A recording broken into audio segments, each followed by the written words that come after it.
Halo semuanya, saya kali ini akan membahas saham Bluebird. Kalau banyak yang menilai Bluebird ini hanya sebatas taksi online atau ya hanya sebatas taksi lah ya. Nah, simak video ini saya akan membahas keunggulan-keunggulan Bluebird. That's why dia bisa bertahan meskipun banyak gempuran taksi online dari Grab, Gojek, dan kawan-kawan. Oke, apakah itu? Tonton video ini sampai selesai. Check this out.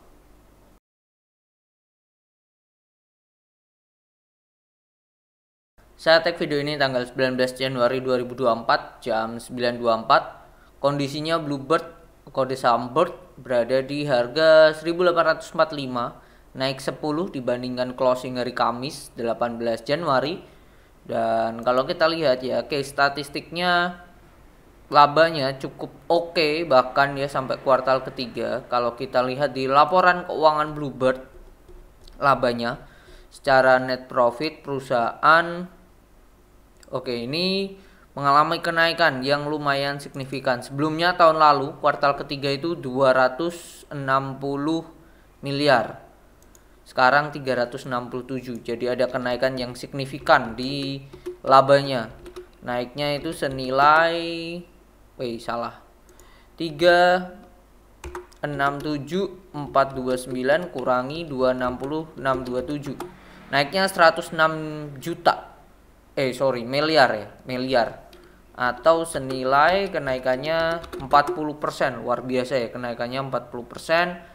Dan kalau banyak yang menilai ini Bluebird hanya sebatas bisa dikatakan taksi aja, enggak seperti itu. Sebelum saya bahas profil perusahaan, Bluebird memulai kegiatan komersil bergabung dalam kelompok usaha Bluebird Group pada tahun 2001. Kini perseroan telah berkembang menjadi sebuah kelompok besar, usaha besar dengan 15 entitas anak. Yang memfokus diri pada kegiatan usaha di bidang transportasi penumpang dan jasa angkutan darat, antara lain sewa bus. Nah ini, sewa bus, sewa kendaraan dan jasa penyedia taksi reguler dan eksklusif. Saat ini layanan perseroan dinikmati di wilayah Jabodetabek, Bali, bla bla bla bla. Oke. Dia pengendalinya itu PT Pusaka Citra Joko Sutono 28%, Dr. Purnomo Prawiro 11,4%, Indra Priawan Joko Sutono 5,8%, DR Noni Sri Ayati Purnomo 4,8%, terus PT Chandra Investama 1,6% dan PT Purnomo Investama 1,6%. Oke. Terus masyarakat 26%, lumayan besar. IPO sudah 2014 15 November, hampir 10 tahun perusahaan ini IPO. Kalau kita lihat di perseroan corporate action, perusahaan juga rajin bagi dividen. Kalau kita lihat payout rasionya mencapai 36%. Jadi dengan laba yang saat ini 1, 2, 3 tambah 136 tambah 108, let's say di kuartal keempat tambah 75 aja deh. Ya labanya 442 miliar. Kalau tambah 75 doang. Nah, ini kita bagi dengan jumlah lembar yang beredar 2,5, labanya 176,8 per lembar. Kita kali dengan dividen payout ratio itu 36%. Let's say 0,35 lah.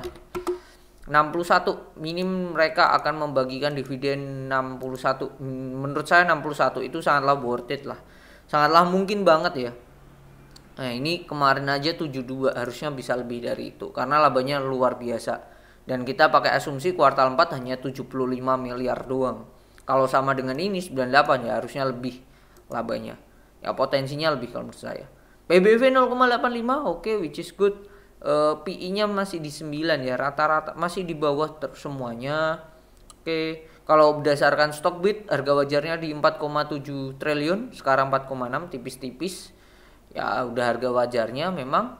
Cuman kalau kita lihat ya, Bluebird ini tidak hanya sebatas taksi, tadi sudah dijelaskan di profil perusahaan. Nah, ini layanan taksi mereka.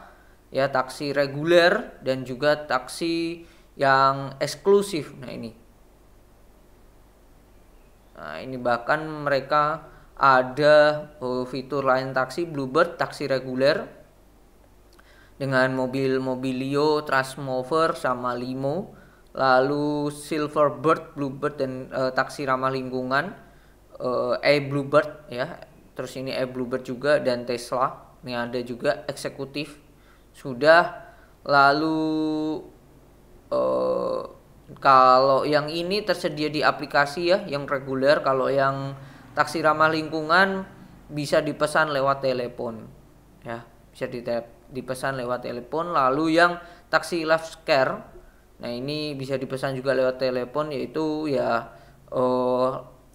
layanan untuk kebutuhan khusus lah ya, ini lansia, wanita hamil dan lain-lain. Oke, terus ini yang eksekutif pakai Alphard, tersedia di aplikasi premium nih.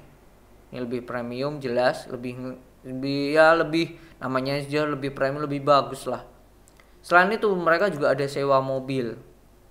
Nah, sewa mobil untuk mobil elektrik. Oke. Terus untuk yang premium ada Alphard, terus yang last pakai Innova, MVP pakai Avanza. MPV ya, medium MPV ya, dia pakai Avanza. Oke. Yang ada di aplikasi. Lalu layanan antar jemput mereka juga ada ya, antar jemput. Jadi point to point ya, dengan tiket harga terjangkau. Ini ibaratnya seperti travel lah ya, eksekutif high-S, nah, pakai high-S premium dan komuter, terus pakai Elf. Terus ini layanan antar jemput Bandara Suta dengan bus sama high-S juga, ini airport shuttle, nah, ini ada. Lalu nah ini charter dan sewa bus mereka juga ada, nyewain bus juga dengan ya yang premium sama yang biasa. Oke, lalu solusi kerjasama mereka menggandeng beberapa kerjasama. Terus iklan, nah mereka ada iklan di pamflet di belakang taksinya, boleh your ads ini bisa. Terus Bird Kirim, nah dia melakukan pengiriman juga, pengiriman sampai 750 liter uang bagasi, wow, dengan kapasitas maksimal 200 kg sekali perjalanan. Nah ini ya. Terus juga mereka ada logistiknya juga, nah, Bluebird Logistik, industri ya, ini industri untuk body manufacturing bidangnya. Terus ada hotel dan penginapan mereka ada, taman tropis terbentang seluas 15 hektar. Dan ini di Senggigi, dekat pusat perbelanjaan, makan malam dan kehidupan malam. 5 menit dari pusat Senggigi lah. Oke, dan ini harga-harga biayanya harga normal 1 juta, range 1 juta sampai 7,5. Terus layanan mendukung, terus juga ada mereka ada lelang mobil juga. Nah, ini jadi menurut saya bisnisnya tidak hanya sebatas taksi ya. Dan ini sudah tercermin di laporan keuangannya. Kalau Bapak Ibu teman-teman cek laporan keuangan Bluebird dari pendapatan di notes 21, kita cek di sini. Nah, di sini sudah disediakan bahwa kendaraan taksi memang yang powerful. Cuman ada kenaikan yang signifikan juga dari sewa kendaraan, dari jadi 800 miliar ya. Nah, 800 miliar loh omsetnya, jadi pendapatannya jadi 800 miliar, luar biasa. Sebelumnya 500. Lalu ada komisi lelang 24, sewa gudang mereka juga ada meskipun growth tidak besar, dan lain-lainnya luar biasa 13. Ya lain-lainnya ya tadi penginapan, industri dan lain-lain, mungkin itu yang membuat menurut saya ini bisnisnya tidak hanya sebatas taksi online biasa sih, atau taksi biasa dengan menggunakan aplikasi dan lain-lain. Tidak hanya sebatas taksi aja, karena mereka mempunyai hal-hal yang menarik menurut saya ya. Ada travelnya juga, terus tadi ada kebutuhan dengan lansia atau ibu hamil, terus juga ada sewa juga, ada lelang. Cuman biaya ya semuanya perjalanan sih. Dan mulai merambah ke pariwisata, ada penginapannya juga, which is good. Dan salah satu hal yang membuat saya menilai ini hal yang bagus untuk perusahaan ini adalah keuangannya ya. Kas mereka itu kan 862 miliar. Oke, kasnya doang ya. Belum persediaan dan lain-lain. Oke. Nah, hutang berbunganya mereka, hutang berbunga kalau kita total jangka pendek itu oke, tabungan pengemudi ini enggak. Nah, ini bagian utang bank jangka panjang yang jatuh tempo 1 tahun nih 465 M ya, 400 terus ditambah utang bank jangka panjang ini 400, jadi ada 465 292 ditambah 4871 ada 866 M, dan ini kasnya itu 862, jadi sudah bisa ke cover lah ya, kurang dikit banget. Jadi itu menunjukkan ya kesehatan perusahaannya udah bagus banget gitu. Ditambah saldo laba ekuitas yang belum didistribusikan, mereka ada cadangan 5 triliun. Jadi ya juta miliar ya, jadi 5,4 bahkan. Jadi ini hal yang bagus. Kalau kita cek juga secara arus kas perusahaan ya, kas dari pelanggan mereka oke, which is good, positif. Investasi mereka keluar 800 M ya, 800 M, di mana 1 triliunnya sendiri untuk aset tetap, pembelian aset tetap. Lalu untuk pendanaan ya, mereka mudah membayar utang bank jangka panjang, which is bagus.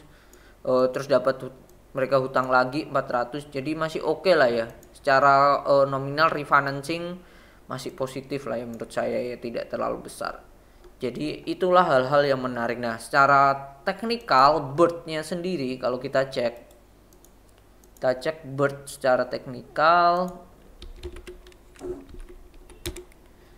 Nah, secara teknikal ini berada di kondisi yang oke lah ya menurut saya. Dan Bapak Ibu bisa cek, ini ada resisten yang sudah tertembus. Hari ini baru tertembus. Kemarin bisa dikatakan harusnya tertembus, cuma dipaksa turun dari 1835. Oh, ini high-nya berapa? Ya, 1835. Kalau dia berhasil stay di 1835, which is good ya untuk Bird sendiri. Ya. Bird sendiri oke kalau di atas 1835, bisa menuju ke sini. Resisten selanjutnya 1920. Jadi itu menurut saya keunggulannya Bird sendiri adalah satu, yaitu tadi ya, layanannya tidak hanya sebatas taksi doang. Jadi menyeluruh dan mereka aware dengan kondisi yang saat ini serba aplikasi. That's why taksi-taksi mereka juga ada di aplikasi. Dan juga mereka mulai merambah ke dunia pariwisata yang lainnya, juga ada penginapan juga, dan lebih ke ya shuttle juga ya, ada taksi bandara, terus ada sewa taksinya juga, sewa mobil juga. Jadi tidak hanya sebatas taksi. Lalu keunggulan kedua adalah secara keuangan perusahaan.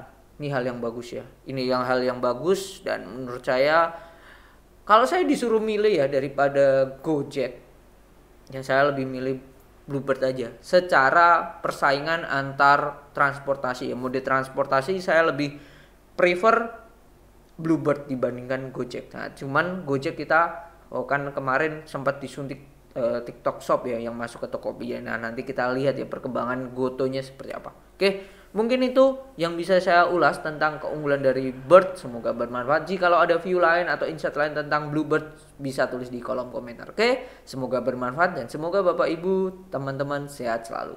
Bye bye.